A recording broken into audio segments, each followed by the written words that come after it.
This has got to be exciting. We got a fan element here today. How you feeling? We always like that. Yeah. Good to have him here. Let's How we begin with doing? just talking about everything that you're loving about the situation in Vegas, the building, rookie OTAs, and how you're loving the style of what you're doing with this team. Well, everything has kind of gone as planned so far. So it's nice to have a plan and it's kind of fitting together. We've come in here roaring with approach and philosophy and mentality and all of that and stuff that we've been working on for years. To see it, kind of formulate again has been exciting. It warms my heart to see that we're having fun and we're working really hard, and guys are, you can tell that they can sense that there's something changing, so a lot of expectations for us. We're gonna, we're going for it. We're not holding back. We're not looking for any give us some grace period or any of that kind of stuff. That's not how we're going about this. We want to go get it right now, and I think the players feel that sense of urgency, and they're showing it by the way they practice. And coach, you've been doing this for a long time. You're one of the greatest guys to ever do it on defensively, head coach. Talk to us a little bit about those steps and that process when you're in this initial phase and you're here for media day. And what is that feeling like? And when you get that feel for the players and how they're kind of adjusting to the system. Well, the reason I was late, Patrick and I were up there, scratching some stuff out, putting together, kind of, collecting our thoughts after all of this time we have worked. We're melding, our ideas and thoughts and how the players are taking to it. We're looking all the way down the season, already. We're looking at games and styles of play that we have to match up for and all that. That's why I was late. Right off the board. That's okay. Right from the board to here. It's a really active, challenging time, and I love every second of it. It's been a freaking blast for our coaches and myself to take on the challenge and all of it. So and it doesn't stop. The angst may come from we've got 3 more days of practice and then there's 6 weeks and then we're going. We're almost at the end of this phase and. So we're just trying to make sure that we're covering it all, getting it just right, and really working hard to match it with our guys. Okay. And as we've learned a lot, we've picked up a deal of information on them, trying to put them in the greatest spots for them to really show. And that's really the whole program is about figuring out who these guys are, and then trying to maximize that, And so it's really having a great time. Pete, in having covered you for a while, I actually covered you way back in L.A. when I was at the L.A. Times and you were at USC. So I saw it firsthand in Heritage Hall. I was covering mostly basketball, but you guys are out there playing shirts and skins, and you were always shirts. So I recognize that game.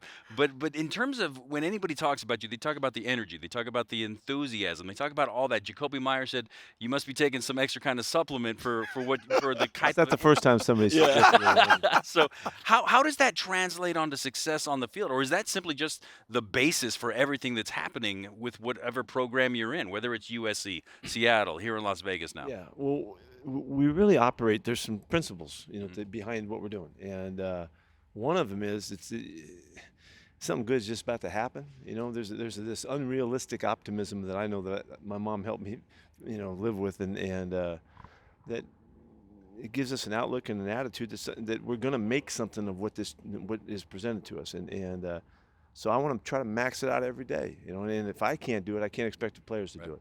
So I'm not having any trouble. I'm not worn down. I'm not, oh God, well, how am I going to get it up this day? I don't feel like that at all. I feel like every day is just another chance to go at it and demonstrate that we can live it on a really high level and a high plane with high expectations and standards. And so fortunately, I've had enough years to figure out the language that it takes to translate that and convey it to the coaches and the players. And so we've got a way that we do our business, and interestingly, I'm asking about this, but we did a class this spring at USC and taught exactly the same stuff to a bunch of students, and to see what would happen, to see how it would take, And it was so clear that we're talking about the attitude that you bring on a regular basis to everything that you're challenged by, moment to moment. How are you going to look at it? Are you going to take this as a competitive moment or not? And that's kind of how we live. And so when we do that, then it gives us a chance to push people. It gives them a chance to challenge them. It counts on us having to figure out who's who. It's very much a relationship-based approach, and so with all of that, it's got to be competitive. It's got to be upbeat. It's got to be ongoing, and so that I got to live that way, and it's. That's just where I like being. So, Coach, I want to I'm not having any problem with it. Yeah, I wanted to ask you about roster development and how much do you love the undrafted free agents? When you're in the war room with John Spytek and you're waiting for a player to see if he's going to be there, you get your guy. Now you bring him in and you're coaching him up. How much passion do you have when you see a roster making it better every day? Well, it's pretty much the same in everything. It's not any different.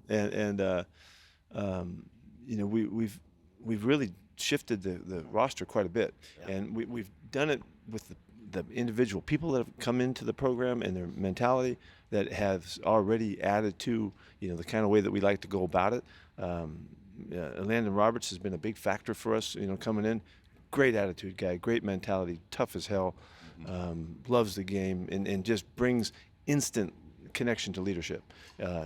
Jeremy Chin has been a magnificent factor. Eric Stokes has already, lit it up playing corner. You just love what he's doing.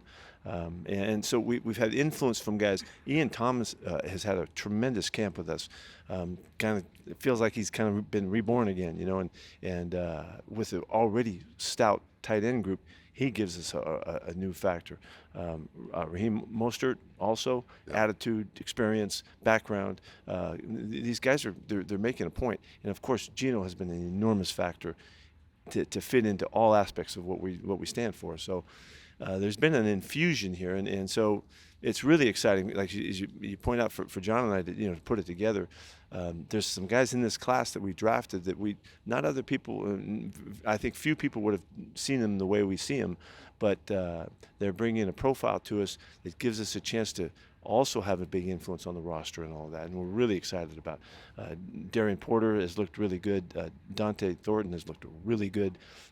Both the two offensive and defensive linemen that we took, all four of those guys are factoring in already with athleticism, movement, and attitude, and so it's been exciting now, and I kind of hate to see that we only got 3 days left. I kind of like to keep going. Let's just roll this thing into camp. Got to give the fellas a break. So right, for sure. Talk to us a little bit about Geno and your relationship and how you guys lead together. Had great success with you in Seattle. We have a big background, because for the longest time Geno didn't play, and so it was Pete and Geno, kind of keeping the optimism up, and hopeful and always looking for the opportunity to be that very next play, and Geno just embraced it right from the beginning.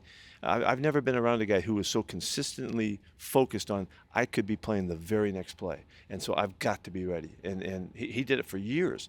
It took him until his fourth year or whatever before we really got a chance to get him in a game, And so we have a lot of common language and common experience. Our communication is tops.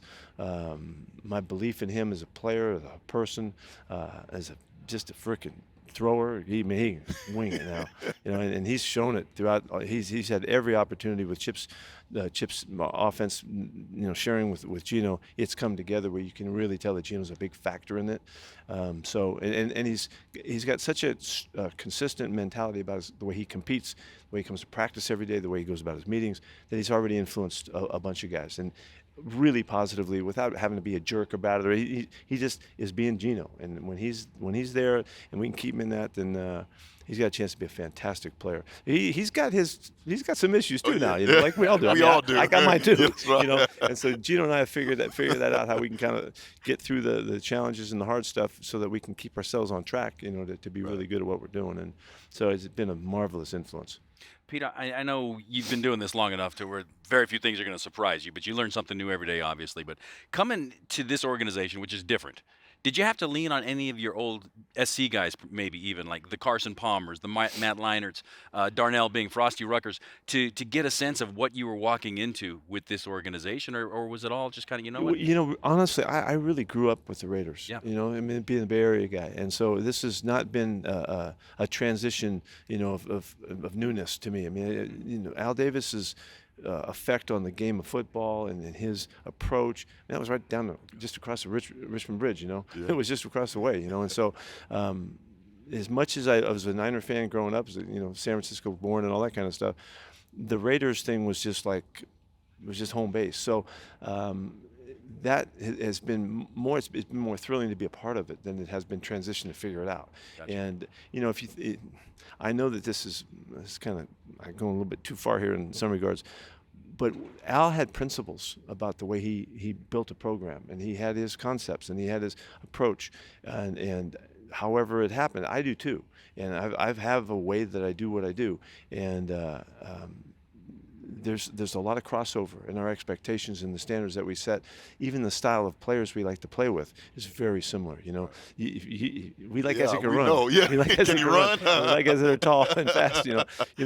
That's just been something that's been really common. As simple as that is, though, there's connection to that. And so, just win, baby, is just compete, baby. And there's some things here that really have connected. And so this has not been a difficult transition. It's not been any really the expectations, but I'll give you one. To get together with our alums the other night, this weekend past, and to see the connection to the past and the commitment that the organization has always made to the players is where it should be. Now, I don't know about the rest of the league. Where I've been, it has not been like this. No. I've battled for years about trying to make this connection with all of the NFL players, through the league office and stuff. I've talked about it for a long time, that our players deserve to be recognized for all that they put into it, the hardships that they undergo, the challenges, the physical challenge, all of the stuff that they deal with, and then the fact that we lose our game when we quit playing is an enormous transition for us. And our guys needs to be recognized, just like guys coming out of the military, guys coming out of their businesses. When you're done, sometimes it doesn't feel like it should be done, and so there's a lot of life left here. And so this organization, really through Al's insights and vision, has really exemplified that. And so I'm hoping we can continue to be a symbol for the league, because it's just the right way to treat our guys. There's a big department up here with alumni and health and wellness. Thanks for sharing that with us. Yeah. Everyone means that. Coach, thank you for this morning.